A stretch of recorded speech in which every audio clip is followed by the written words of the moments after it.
es rico recomendar libros así con cierta libertad, solo pensando en libros que no hayan gustado. Me gustan estos capítulos así. Sí, pues, esa es la idea. La idea es que si es que en algo nos valora nuestro público, Es la posibilidad que de... eso todavía está por verse, y siempre está por verse, es la posibilidad de decir, oye, este gallo me gusta su juicio es como el videoclub, cuando iba al videoclub y había recomendaciones de los empleados del videoclub. Bueno, esto es más o menos lo mismo. La diferencia es que a los empleados del videoclub les pagan. Esa es la única diferencia. No, pero es lindo poder recomendar algo que a uno le gustó para tratar de que la persona, el recomendado, experimente lo mismo que uno experimentó. Eso de la recomendación es muy bonito. ¿Sabes que me gustó tanto este libro? Léelo, ojalá que te guste. Y si le gusta si no le gusta, es casi personal. Es como, oh, no te gustó, qué pena, ¿cachai? Y uno empieza a pensar que tiene uno algo malo, que anda recomendando cosas que no provocan ni un efecto en la otra gente. Claro, es verdad. Primer Párrafo, el podcast de libros de Matías Claro y Costa Zafiropoulos de Truman Libreros. Amigas y amigos, bienvenidos a un nuevo capítulo de Primer Párrafo. Hoy vamos a hablar de libros que nos gustaron y que queremos recomendar. Que queremos tratar de que más personas los lean porque nos gustaron. Obvio, y libros que están un poquito a la mano. Claro. Porque de repente hay cosas que nos gustan que están descatalogadas, descontinuadas. Es muy difícil de encontrar, claro. Producto de la edad o del ñoñismo, de buscar libros que ya no están. Pero estos son libros que están a la mano y que están disponibles, obviamente, en Truman Libreros. Y esperemos que les gusten y tratamos de hacer recomendaciones como bien variadas, diversas dentro de un capítulo. Justamente, como para lograr que distintos gustos tengan una posible recomendación. La diversidad es lo tuyo, La María. diversidad, justamente. El primero que queremos recomendar, amigo, ¿cuál es? Es un libro que se llama Baumgartner, de un escritor para nosotros, pero así muy importante, que nos encanta. Seguramente pronto va a salir un capítulo solo dedicado a Paul Auster, sí. Un escritor norteamericano, inclasificable. Esos autores que tienen un género en sí mismo, han creado un género en sí mismo. Novela metafísica, novela de corte policial, novela de intelectuales. Las novelas de Paul Auster, los relatos de Paul Auster. Él ha escrito un par de libros biográficos también. Hay un libro de entrevistas con él. Todas sus novelas siempre están marcadas por una aparente normalidad. Siempre sus personajes son como gente académicos, son gente con cierta inteligencia, y algo les pasa, algo les ocurre que cambia todo lo que está por venir en la novela. Cambia el bote con el río, iba para una dirección y va para otra. Y vienen los rápidos, y por una cosa como bien doméstica generalmente, algo pasa y cambia todo en Paul Auster. Sí. Hay autores que si siempre los citamos y vamos a seguir citándolo. Si Stephen King tiene, cuando hicimos el capítulo de Stephen King, que está disponible para que lo escuchen en Primer Párrafo, si Stephen King es la normalidad y aparece un elemento de terror o fantástico o de algún superpoder raro, alguna cosa así, como esa cuestión que quiebra la realidad, que resquebraja la realidad, en el caso de Paul Auster es una coincidencia, el azar que rompe la realidad. Un serendipity bien cotidiano también. Que rompe la rutina, más que la realidad, la rutina, sí. Porque las coincidencias son parte del mundo real, digamos, pero en el caso de este gallo es como, no puede ser, pero es. Y el curso, y rompe el curso de la historia. Claro. A uno le da la impresión de que el escritor empezó a escribir, iba por una parte, y algo pasó, y terminó la novela en otro lado. Claro. Obviamente que eso está previamente pensado por Paul Auster, que es bien genio. Claro. Recordemos que Paul Auster además está casado con Siri Husvet, que es también una intelectual, escritora tremenda, muy buena, bien influenciada por él, pero también tiene sus cosas propias. También recomendamos que lean a Siri Husvet. O sea, ella es tan seca como él, y Paul Auster también estuvo casado con Lydia Davis. Sí, que también es ensayista, cuentista. Muy seca, cuentista, muy seca. O sea, él ha tenido la suerte de estar casado con dos tremendas autoras que seguramente se influyeron mutuamente en esos dos casos. Y además bien bonitas. Tiene harta suerte Paul Auster. Sí. Bueno, últimamente no ha tenido mucha suerte. Después vamos a hablar eso del capítulo de Paul Auster. Ha sufrido harto por tragedias familiares y otras cosas. Pero ahora vamos a hablar, entre otros libros, hoy día vamos a hablar de Baumgartner. Este es un libro, el último libro de Paul Auster. Es un libro cortito, 250 páginas. Paul Auster es un maestro de la narración. Te puede contar la cosa más aburrida del mundo, pero tú siempre te vas a entretener. Es como si el libro hubiera sido así siempre, como si no lo hubieran editado. La sensación que uno le da es que uno avanza y se le pasa la hora y no quiere dejar el libro. Así son los grandes maestros. Esto se trata de un profesor que se llama Claro. Sí. Sid Baumgartner, pero en el fondo todo el mundo lo conoce por el apellido. Él es un académico, ya tiene 72 años, ha escrito varios libros, ¿cachai? No es un superventa. Lo vemos que está solo en su casa, en una casa bonita en Brooklyn, que es muy parecida a la que vive Paul Auster. Los personajes de él son bien o alter ego de él o están dentro del mundo. Matías, es el momento de sacarte una zapatilla y que tiene una piedra en el zapato. Tenía una piedrecita que me molestaba. ¿Te digo quién es mi piedra en mi zapato? ¿Quieres saberlo? Es una coincidencia, una piedra en el zapato, una molestia Sí. Paul Auster. El estudio tampoco es tan grande. No sé si es buena idea sacarte la zapatilla, weón, mientras estamos en este estudio. Oye, bueno, siguiendo con Baumgartner, él está en su casa, está tranquilo. La habilidad de Paul Auster es que literalmente en las primeras 2 páginas del libro te muestra a este personaje y te muestra la realidad de todo lo que le está pasando. Uno cacha que no tiene Alzheimer, no tiene demencia senil, pero anda medio distraído, le pasan un par de cosas, toda una serie de acontecimientos. Se le queda un paper que estaba escribiendo él abajo en el primer piso, baja, se acuerda que tenía que llamar a la hermana, va a llamar a la hermana, suena el teléfono, no era la hermana, después se acuerda que dejó una especie de cacerola, se quema los dedos, ¿cachai?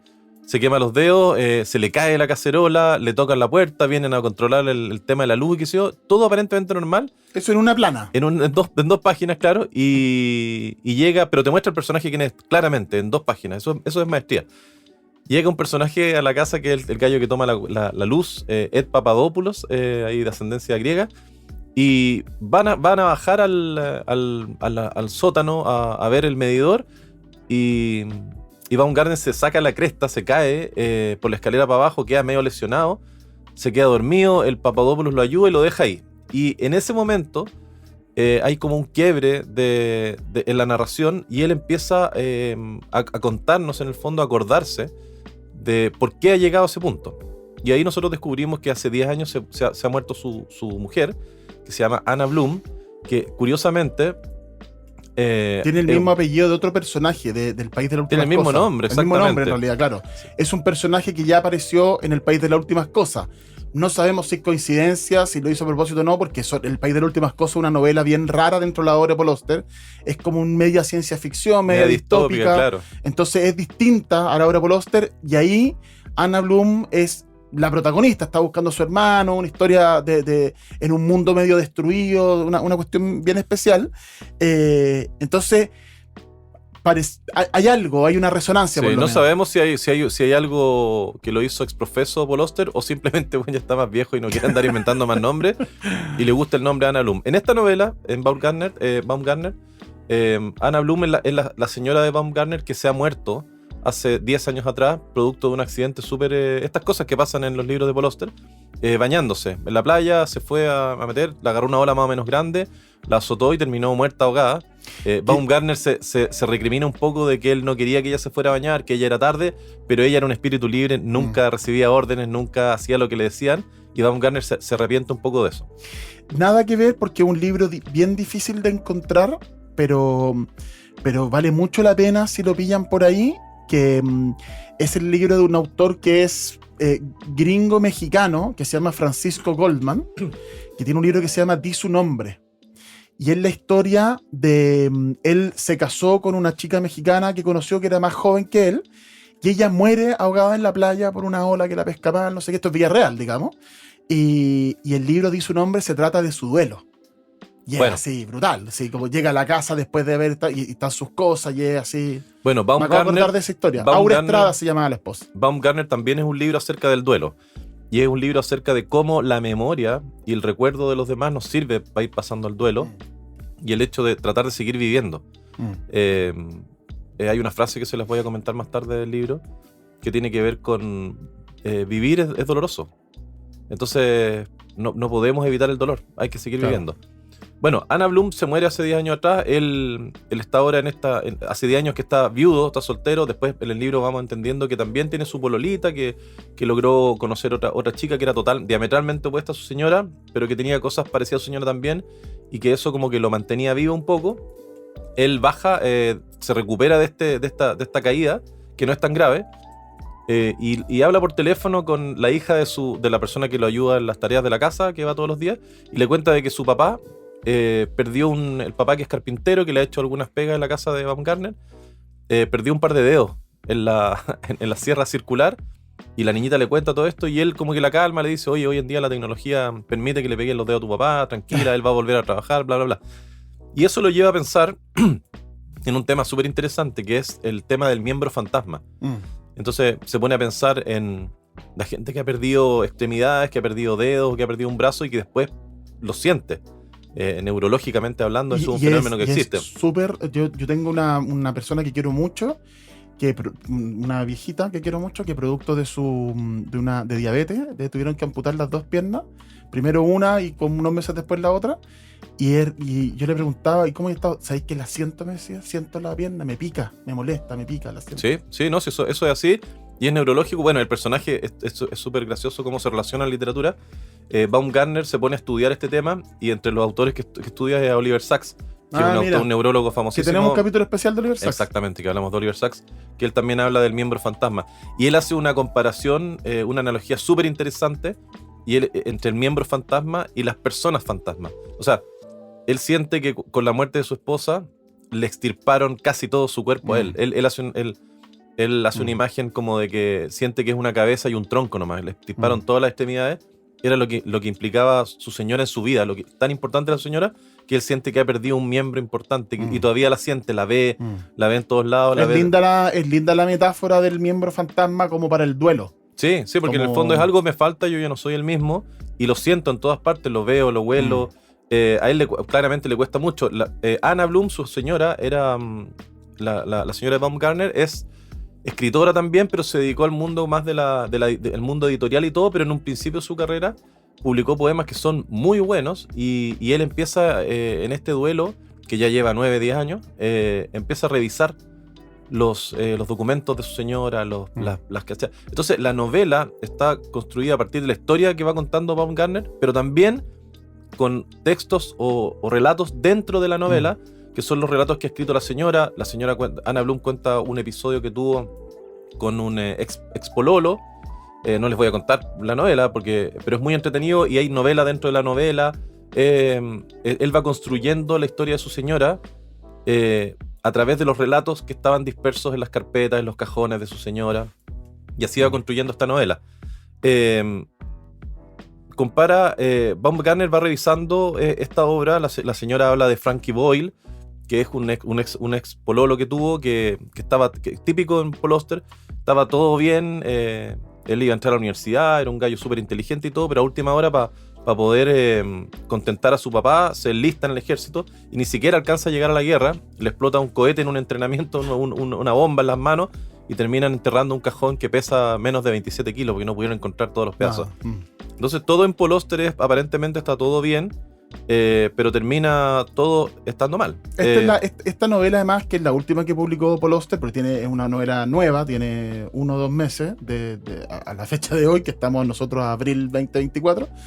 Tiene además el peso de que, como él está pasando el tema de la enfermedad de cáncer, tiene como el peso también de que podría ser de sus trabajos finales, está como ese susto, ¿cachai? Entonces también tiene un peso como con que se trate de la muerte y del duelo, no es menor tampoco. Sí, bueno, y él ha vivido cosas. Ha vivido este último, que eso lo vamos a dejar guardadito. Lo vamos a dejar para su capítulo especial, pero ha vivido la muerte de algunos familiares importantes para él. Sigue el relato, habla de Judith, que es como su polola. Él, en un intento desesperado, así como de volver a agarrar ritmo, trata de pedirle matrimonio, ella la rechaza. En el camino, él se empieza a acordar de su familia, rememora cómo era su papá, cómo era su mamá, y él habla de que la mamá era apellido Oster. Entonces hay un tema de que el autor se mete en la obra. Después aparece una niña que se llama Beatrix Cohen, que quiere hacer una tesis acerca de la obra de su señora. Y ahí es como una nueva motivación para él y todo. No le estoy haciendo ningún spoiler, pero la novela te lleva de aquí para acá, te mete textos que ha escrito Anna Bloom, te mete textos que ha escrito él, ¿cachai?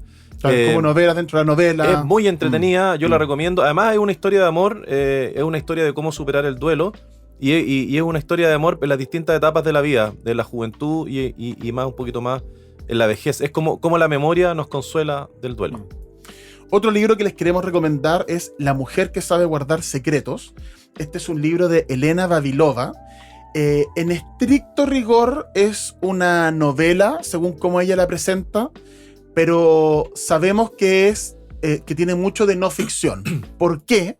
Porque Elena Vavilova fue una espía rusa que estaba casada con Andrei Bezrukov, que era otro espía ruso, soviético en realidad, y que se llamaban tenían un nombre que eran como espionaje dormido o latente, que eran agentes que infiltraban en la sociedad norteamericana con una leyenda, le llaman, que es como el background y la historia para justificar la vida de estas personas. Una historia falsa, claro. Y ellos hacían su vida en Estados Unidos y iban generando lazos y redes, y por lo tanto eran unos espías como normales. El tipo estaba en el supermercado, pero de repente lo activaban para hacer algo. O sea, la idea era mezclarse con la normalidad norteamericana o canadiense en este caso, y ante la más mínima señal o requerimiento tenían hacían pegas de espionaje. Como soldado de invierno.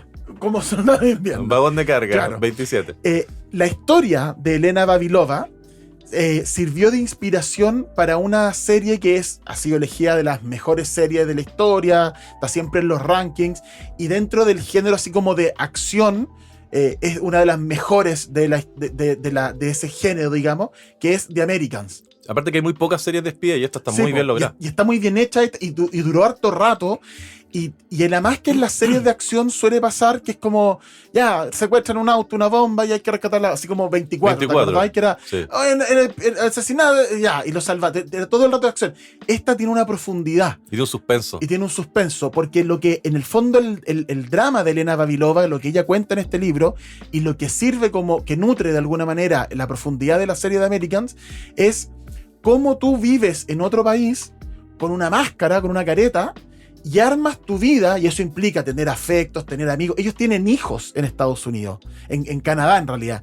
Entonces vas armando toda una vida que luego es mentira, y que en cualquier momento te pueden pillar y se te cae el castillo naipe y queda la escoba. ¿Qué les pasó? Entonces, bueno, el libro La mujer que sabe guardar secretos, ella además tiene una gracia, que es uno de los pocos libros, si no el único, donde de primera mano conocemos cómo es el proceso de reclutamiento y de preparación del espionaje, al menos como era en la época soviética, en la época de la Guerra Fría, con otras tecnologías, con otras cosas. Entonces eso también ha quedado en desuso, pero cómo era el espionaje de ese tiempo y la preparación para esos agentes. Entonces ella cuenta que ella conoció a su pareja, Andrei, en la universidad, se casaron, estaban enamorados, y tenían como amigos, gente, y alguien les preguntaba cosas y los reclutaron. Todo esto en la Unión Soviética. Todo en la Unión Soviética, justamente en la Unión Soviética.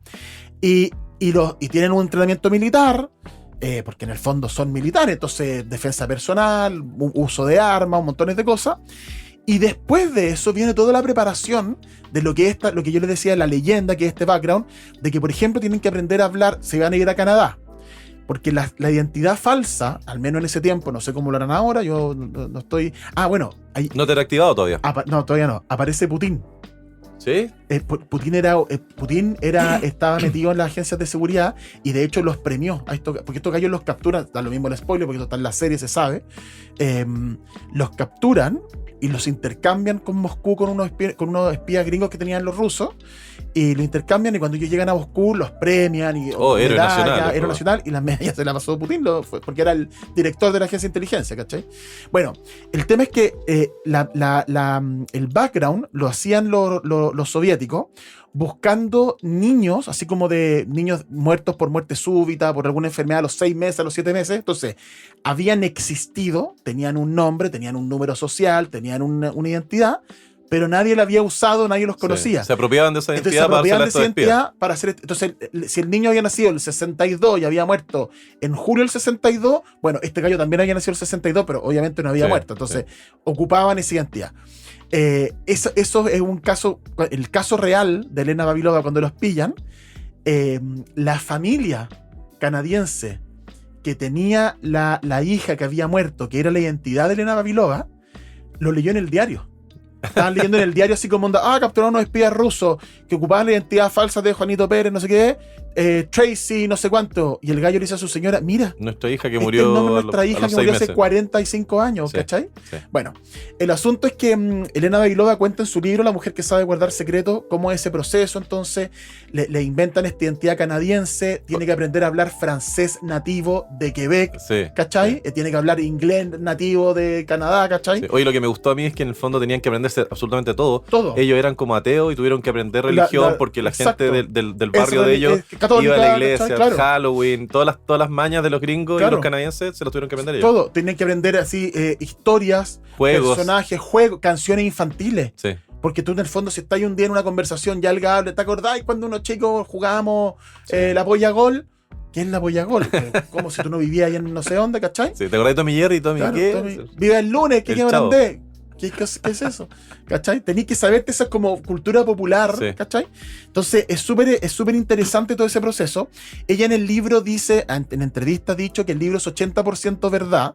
Dice que la serie es muy similar a este conflicto familiar de estar en la familia, de hacerse pasar, de conversar, pero que no es real en el aspecto como de la acción. Toda esa cosa como glamorosa también. Sí, pues, no, y además en la serie, ponte tú, hay mucho como el sexo como herramienta de manipulación, Sí. para engrupirse a un soldado que tiene un cargo de poder, Sí. ¿cachai? La mina. El otro gallo que se engrupa una niña que trabaja en el FBI, una secretaria, cosas así.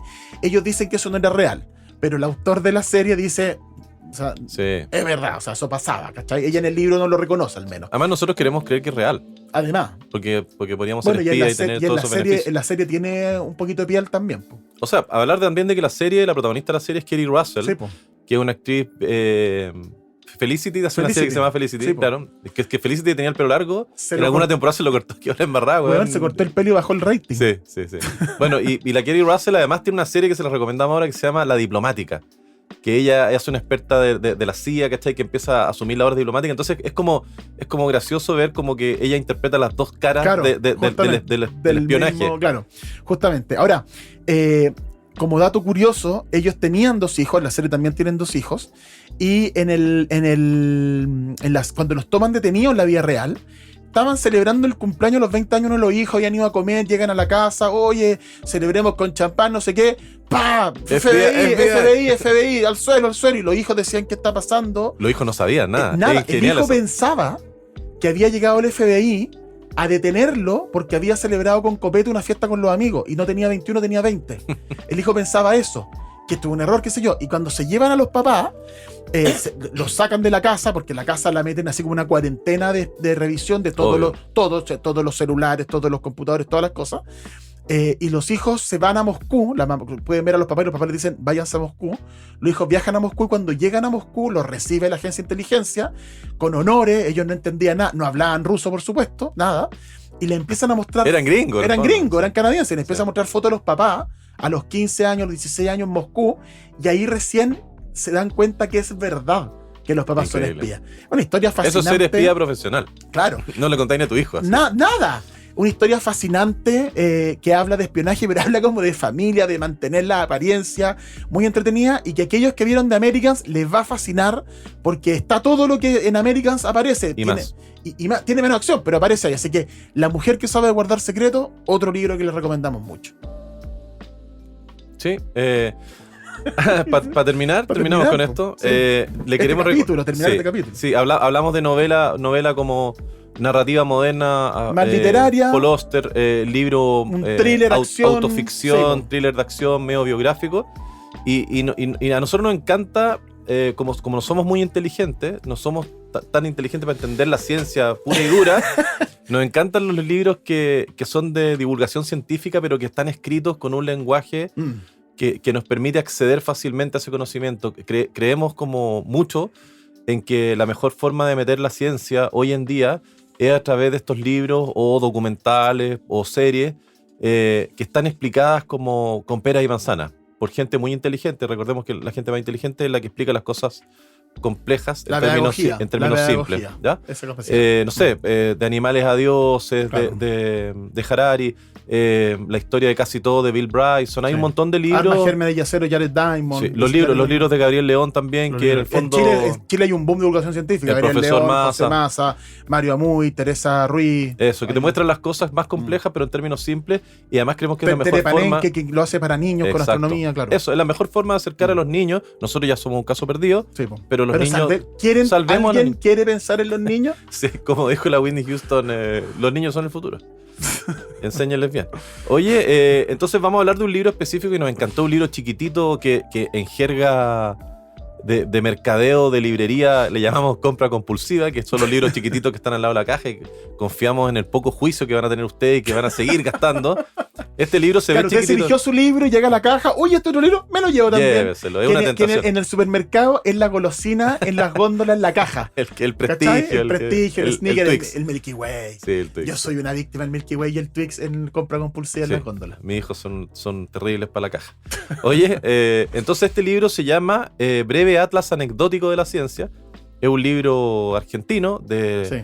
escrito por el comunicador y virólogo argentino Juan Manuel Carballeda. Está escrito en una serie de capítulos que nosotros con Matías los bautizamos como tipo Matriushka, ya que estábamos hablando de Americans, de la serie de los espías rusos, porque en el fondo cada pequeño ensayo científico, cada pequeño artículo, cada pequeña columna contiene dentro de sí otro artículo y otra referencia y todo, y al final en un articulito de 10 paginitas te llevó a un montón de referencias, y esa es la idea de los grandes libros, que así como Borges te lleva a otros libros, bueno, estos libros también te llevan a investigar o a googlear o a wikipediar otros conocimientos y otros datos freak. El libro habla de por ejemplo, habla de una batalla naval de la Segunda Guerra Mundial que se llevó a cabo en Argentina, habla de la clonación de la oveja Dolly, de las serendipities o serendipias, de estas casualidades científicas, descubrimientos que se han hecho sin quererlo, desaguisados internacionales. Son historias que a partir de un elemento se empieza a conectar, porque además el autor tiene la capacidad, Carballeda tiene la capacidad de que te empieza a contar de una cosa y empieza a avanzar y se va conectando con otra y con otra y con otra y con otra, y al final es una historia gigantesca donde te paseó por el tiempo y en la geografía, por los años, por una anécdota acá, por una anécdota allá, y esa que tú primera contáis, claro, o sea, habla, no sé, de Luis Pasteur, ya habla del descubrimiento, no sé qué cosa, ya habla de un acorazado que hundieron en Río de la Plata, o sea... Sí, mira, en palabras del autor, me encantó esta frase, dice que el libro contiene historias que son demasiado historias para ser papers, pero demasiado anécdotas para hacer historia. Claro. Ni mucho ni poco. Por ejemplo, de los capítulos que más nos gustaron, hay uno que habla de las casualidades de la ciencia, nos cuenta acerca de cómo Luis Pasteur por casualidad descubrió el tema de las vacunas. Estaban trabajando con unas gallinas, ¿me entendí? Tenían medio desordenado el laboratorio y descubrieron que estos microorganismos, se habían desarrollado ciertos microorganismos en un cultivo que habían dejado como al aire libre, y se les ocurrió meter este mismo cultivo con estos microorganismos en las gallinas para poder para experimentar. Total, son gallinas. Los animalistas no se van a enojar con nosotros, pero nosotros vamos a leer esas protestas en Kentucky Fried Chicken seguramente. Y las gallinas se mejoraron, entonces descubrieron que en el fondo, inoculando con el mismo agente patógeno, pero en dosis bajas, la gente desarrollaba esta resistencia, qué sé yo, y avanzaron mucho en las vacunas contra la rabia. Hice un experimento con un niñito de 9 años que estaba súper mal con el tema de la rabia. Mi hijo también tiene problemas de rabia, pero de rabioso, no de enfermo, claro. No de virus. Sí. Ayer dio un portazo y... Heredad. Heredad. Según él fue de casualidad. Heredad de la mamá. Bueno, y lograron mejorar al niñito, y bueno, producto de esta casualidad científica, Luis Pasteur fue quien fue y logró crear las vacunas, vacunó a un montón de gente en Estados Unidos, y te cuenta cómo esto... En términos de salud. Porque hay otro. Por ejemplo, Garay era un experto en vacunas también. Sí. Chang. Oye, pillaron a Chang. Sí, vale ahí. Entonces, te cuenta acerca de las vacunas. Hay un desaguisado genial que yo lo encuentro muy bueno. Los argentinos, acerca de la marcha de San Lorenzo, que es una marcha militar que inventaron los argentinos, y como estos orfeones militares se hacen regalos, hay relaciones entre los países. por ahí por la Primera Guerra Mundial, un poquito antes incluso, los argentinos le regalaron esta marcha de San Lorenzo, esta música, a Alemania. Y Alemania no tuvo mejor idea que ponerle play a esa marcha cuando los alemanes estaban ocupando Francia. La Alemania nazi en la Segunda Guerra Mundial, pasó un tiempo, y mientras ocupaban Francia con sus ejércitos, ponen esta música, O sea, porque les gustaba. El soundtrack, El soundtrack de la ocupación nazi, original ¿no? music score de la ocupación nazi En la marcha de San en la marcha de Lorenzo. San Lorenzo. Y bueno, y eso no tiene a lo mejor nada de malo. Pero varios años después, el 64, Charles de Gaulle, el principal resistente francés, el líder de la resistencia francesa en la Alemania nazi, visita Argentina en una visita diplomática, y los argentinos no tienen la mejor idea que volver a ponerle la marcha de San Lorenzo. De error, de ignorancia. Que le embarraba, De Gaulle reclamó, diplomático, casi corta relaciones con Argentina, etcétera, etcétera. Es pamero, es manso condoro. Claro. Es como cuando Piñera escribió en el libro Visita Alemania sobre todo, que era una frase nazi, y él la cantaba en el libro, pero bueno, Deutschland überall. Sí. No. Bueno, así que la embarrada. Hay otro capítulo que se llama Una mesa en la nieve, y te cuenta la historia de Este es muy entretenido. Este empeño de la humanidad de tratar de conectar ambos continentes y conectar el Océano Atlántico con el Océano Pacífico. Estamos hablando 1800 y tanto. Claro, 1800 y tanto, claro, previo a la construcción del Canal de Panamá. Claro. Algún día vamos a hablar del Canal de Panamá, bueno, es genial cómo Hay funcionan las unos videos esclusas y todo. muy entretenidos en Instagram que te van mostrando Sí. como el GoPro del barco, y al lado el dibujito de cómo van las Cómo esclusas sube. moviéndose. Es Es fantástico fascinante, eso. weón. Sí, no sé Y cómo sube podríamos... muchos metros y después, ¿cómo lo hacemos? ¿Cómo lo Tiene que haber hacemos? un libro del Canal de Sí. Panamá para buscarlo. Sí. De la historia del Canal de Panamá. Bueno, pero estamos divagando. Sí. Volviendo a la mesa en la nieve, en este empeño por unir los dos océanos y por hacer un paso, se generaron un montón de expediciones. Y la última expedición de los ingleses por ir a tratar de llegar desde el Atlántico, desde Europa Era por el norte, América, por el era norte, por el Ártico, arriba, evidentemente como por el paso de Bering, en el claro, fondo, con los exacto. esquimales, El paso imagínense, al noreste los también. iglús y qué sé yo. Se generó, ¿cachai? Una misión que es la misión de la expedición, que se le llama la expedición perdida de Franklin. Franklin era Se llamaba primero la expedición de Franklin. Sí. Después la rebautizaron Después con la la bautizaron como la expedición perdida. Oye, pero espérate, los dos barcos que tenía Franklin para ir a hacer esta empresa, un barco se llamaba El Horror y el otro se llamaba La Oscuridad. ¿Tú te habías subido a esos dos The barcos? Terror y de Hedebus. Claro, voy a tratar de que mucha gente vaya conmigo a la expedición. Le voy a poner estos dos nombres a los Claro. barcos, bueno. Yo creo que nadie se va a asustar. Bueno, se perdió la esos son expedición. años que se prestaron, eran años de exploración, está todo lo que ocurrió en la Está como cerca eso todavía. O sea, yo pasó lo veo. hace 100 años. Claro. Y es que es muy increíble. Y es como película de pirata, en el fondo. Claro, es como tan antiguo una película pirata, pero en realidad no es hace tanto tiempo que se estaba explorando el mundo. O sea, la conquista de la Antártica. Y buscamos hombres que vayan a una empresa, ese famoso anuncio Sí, del diario, sí, ¿cachai? sí. De Amundsen. Pero es una locura. Porque no fue hace tanto y estaban conquistando todavía el mundo, buscando, Sí. ¿cachai? Era como un LinkedIn de aventuras, una cosa así. Bueno, entonces la expedición de Franklin se pierde. Nadie nunca supo qué pasó con ellos. Lo único que ocurrió y que tenemos noticias de ellos fue que Se encontraron algunos cadáveres nomás. Sí, pero habían los esquimales que estaban en ese tiempo ahí, fueron pasando de generación en generación historias que les contaron sus abuelos de cómo estos esquimales en aquel momento veían a estos ingleses actuar no con aparente locura, sino que con locura desatada ya y comportamientos súper erráticos.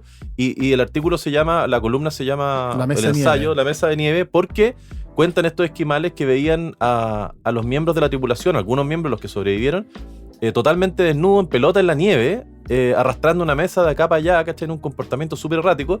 Y ahora científicamente se ha intentado explicar eso, y se lo explica de la siguiente manera. Por ejemplo, cuando hay fríos extremos, el cuerpo pierde la sensibilidad ante la temperatura, y cuando tú estás más o menos a punto de morir o ya en las últimas, pero todavía no cae al suelo muerto, desvanecido, producto de una baja temperatura, el cuerpo, en un afán de tirar una emergencia para salvar al cuerpo, hace fluir sangre a borbotones, ¿me entendí?, dentro del cuerpo para tratar de calentarte. Claro. Entonces, cuando estás con baja temperatura y estás a punto de morir de hipotermia, sientes un calor terrible. Por eso los gallos andaban en pelota en la nieve, ¿me entendí? Una cuestión inexplicable.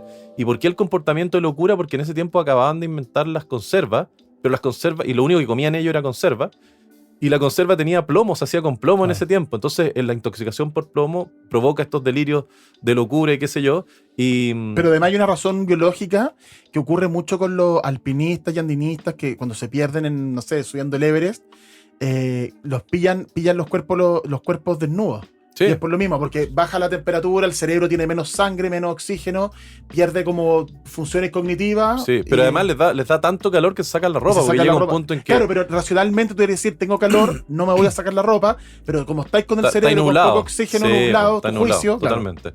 Bueno, y toda esta expedición, esta historia, incluso hay una serie. Que sí, hay una serie en Amazon, que es una serie que toma la historia, es casi histórica, La lleva un poquito más allá. pero le agrega una cuestión fantástica en el desenlace. No le vamos a hacer el spoiler, pero que se llama The Terror, la serie. Sí. Y que la primera temporada se trata de la historia de la expedición perdida de Franklin. Es súper buena. Y te muestra cómo el barco cayó en el hielo, se congeló, no pudo seguir avanzando por el agua, digamos, congelada. Cómo los gallos trataron de salir. Tiene como una onda parecida a esto que pasó con los uruguayos en la cordillera, de que estaban en el fondo perdidos en un lugar y tuvieron que empezar a salir a tratar de A buscar encontrar ayuda, ayuda, claro. con la diferencia que ellos no encontraron al arriero. Sí, Y muchos años después, en Inglaterra... porque no hay arriero en el Polo Norte, No, po, claro. entre otras cosas. Entre otras cosas. Y muchos años después que esto en Inglaterra, la expedición perdida de Franklin se transformó en una necesidad nacional de pillarlos, y habían Sí. apoyo y canciones que le componían a la esposa, a la viuda de Franklin, para apoyarla, Sí. y salieron a buscarlo, y recién en 1854 empezaron a tener información, siendo que la expedición había salido 1845, Sí. se duraron 10 años. Con el tema del monolito, el tema del... Porque del- empezaron a mandar expediciones a buscarlo y encontraron un cadáver, una cosa así, pero no sabían nada hasta que ya empezaron a pillar más información. Y de hecho, los barcos los pillaron hace poco.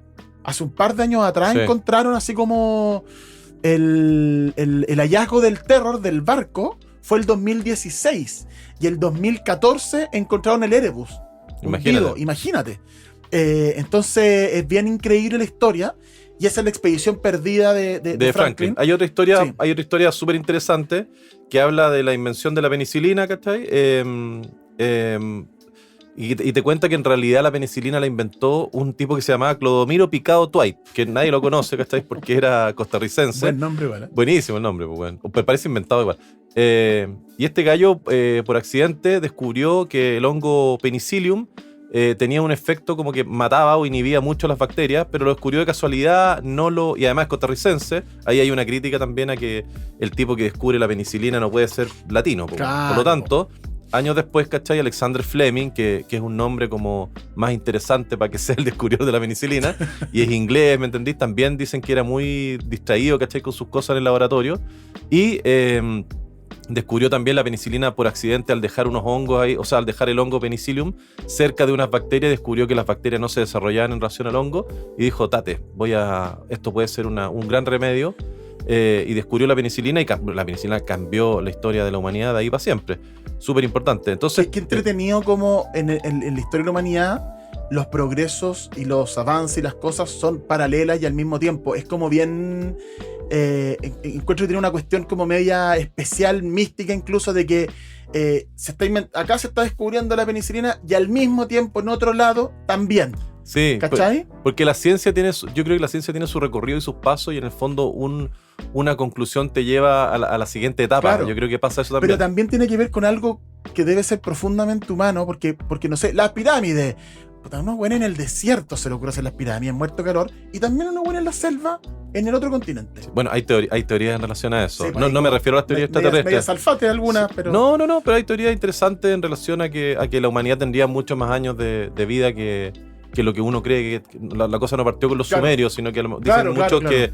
que la cosa partió 15.000 años antes de Cristo y después que hubo un borrón y cuenta nueva, ¿me entendís? Pero mucha gente que había logrado ese nivel Cierto tecnológico progreso. se esparció por el mundo y Bueno, ahí esa tesis, traspasó esa información. claro, esa tesis además es, por ejemplo, la tesis de fundación de Isaac Asimov, que Sí. en el capítulo lo hablamos, de que va a colapsar el imperio galáctico, entonces para que no haya un vacío de 10.000 años, hay que juntar la Una información. enciclopedia del ¿cachai? conocimiento. Como, sí, Tiene muy Asimov eso con el tema enciclopédico. sí, pues, además. Bueno, entonces, y los avances, como tú dices bien, Matías, tienen que ver con que con con científicos visionarios, pero también tiene que ver con las serendipias.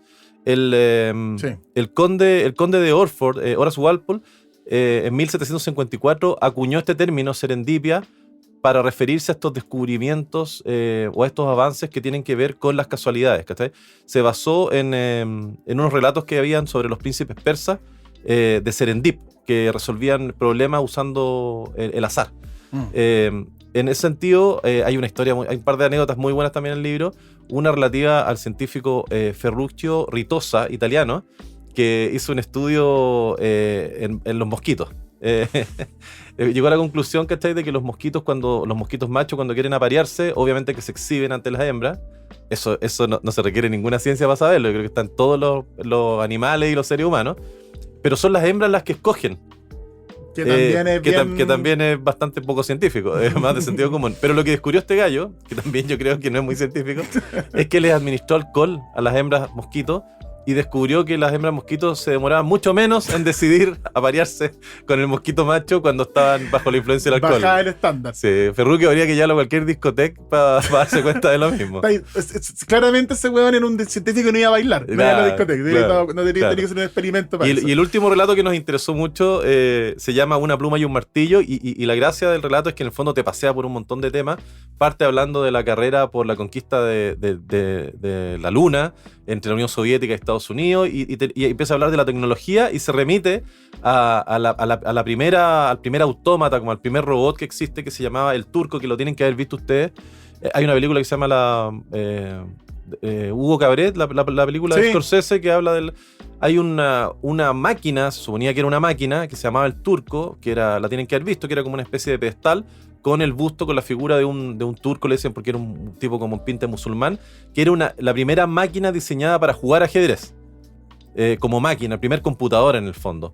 Esa máquina, el turco, jugó ajedrez incluso contra Napoleón y lo derrotó en una partida de ajedrez. Y todo el mundo la tenía como la primera máquina, qué sé yo, la primera autómata de la humanidad. Y esa máquina fue pasando de mano en mano como una reliquia y llegó a recalar en un museo en Boston. Y que hace poquito, estos los últimos 20 años, el museo se quemó y descubrieron que la máquina no era una máquina, sino que más bien era un cajón donde se metía un tipo bien menudito, por no decir enano, y jugaba ajedrez a través de un sistema de espejos, ¿cachai? Y de ganchos, y lograba ganarle a todo el mundo. No era un robot para nada, sino que era un truco. Y la gente se preguntaba, ¿pero por qué? ¿Y era muy bueno el enano para jugar ajedrez? No era tan bueno, lo que pasa es que la gente se ponía muy nerviosa de jugar contra la primera computadora. Claro. Y generalmente hasta los jugadores buenos de ajedrez fallaban y la máquina tenía un récord impecable, era una especie de Deep Blue casera. ¿Me entendés? Pero era falsa. Falsa, totalmente. Oye, como golosina... Dale. Este libro, El breve atlas anecdótico de la ciencia, lo publica una editorial argentina que se llama El Gato y la Caja. Sí. Si ustedes van a la página web del Gato y la Caja, está el libro, están las historias disponibles. Sí. Entonces, no es lo mismo leerlo en papel, porque más allá que nosotros vendemos libros, sabemos que es distinto, pero pueden leerse. Están todas las historias disponibles. Sí. Elijan 1, 2, 3, las leen y se van a dar cuenta lo entretenido que es leer divulgación científica, para que busquen. Bueno, Matías, vamos a editar esta parte después para que la gente vaya a comprarlo. Breves atlas anecdóticos de la ciencia de El Gato y la Caja. Ahí lo pueden encontrar en la página web de la editorial para que también lo vean.